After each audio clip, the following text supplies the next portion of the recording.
Don't be shocked if your app is evading your privacy, inflating your mobile bill by sending SMS to premium numbers, spamming you with pop-up ads, broadcasting your GPS location data, reading your secret password, and conversion of your device into botnet. It takes control of your email account and spread malware.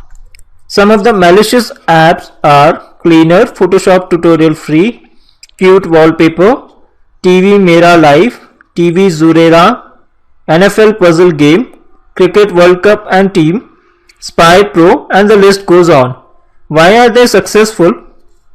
They compel user to rate their app, they block your access to your device, they disguise as legitimate, they are backed by fake reviews, they deploy keywords which users are more likely to search.